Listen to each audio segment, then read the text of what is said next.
Good morning, dear class. In the previous lesson, we have studied about respiration in plants. Respiration in plants, is carried out by the reaction glucose plus oxygen gives carbon dioxide plus water plus energy. Like animals, plant also respire to get energy by oxidizing glucose into carbon dioxide, water vapor and energy. They take in oxygen and give out carbon dioxide in the atmosphere. Now, the next topic that today we are going to study is gaseous exchange in unicellular plants. The tiny unicellular plants carry out exchange of gases by diffusion through their body surface. Now, as the name you can understand, unicellular plants, the plant that is a unicell, one cell.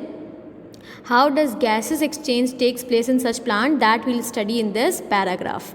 The tiny unicellular plants carry out exchange of gases by diffusion through their body surface. Now, exchange of gases takes place through their body surface. Bigger plants carry out gaseous exchange through tiny pores called stomata present on their leaves, stem, roots. Now, all of you know that tiny pores that are present on the leaf, stem or root of plant are known as stomata. Now, the gaseous exchange in plants is carried out by stomata. Plants like wheat, rice, mustard, mango, neem, etc. respire aerobically. Aerobically, the aerobic respiration that takes place in the presence of oxygen.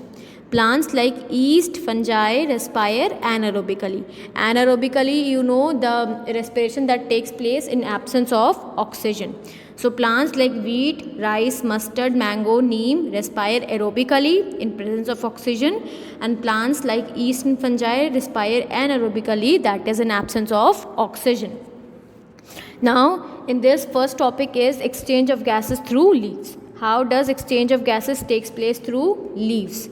The majority of gases exchange in the higher plants takes place through tiny pores called stomata present on the upper layer of the tissue, that is epidermal tissue of the leaf. Now, you all know that plants respire through leaves through stomata present on the upper layer of the tissue. The upper layer of the tissue is known as epidermal tissue on the leaves. The stomata are guarded by two bean-shaped cells called guard cells and other companion cells. Now, the stomata are protected by two cells that are known as guard cells. Like we have guards in our home which protect us. So, stomata are also surrounded by bean-shaped cell which are guard cell, and also many other cells. During respiration, the stomata open due to the swelling of the guard cell, absorbing moisture in them. Now, during respiration, the stomata opens because of the swelling of the guard cell, because they absorb moisture in them. The stomata close due to the shrinking of guard cell. Now, when the guard cells shrink, stomata automatically gets closed. Now, this was the functioning of exchange of gases through leaves. Next we have is exchange of gases in roots. Roots absorb oxygen present in between the soil particles.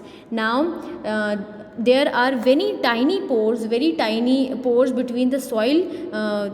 These oxygen gets trapped in that, and roots take in oxygen from these soil particles. Oxygen diffuses in the root through the membrane of the root hair and passes to all the cell. Now, after that, oxygen diffuses, enters into the roots through the membrane of the root hair and then passes to all the cells. Similarly, carbon dioxide diffuses out of the root cell into the soil through root hair. Now, the same procedure takes place as oxygen goes in through the root hair, carbon dioxide diffuses out from the root cell through the root hair. So, I hope you have understood exchange of gases through leaves and exchange of gases in roots.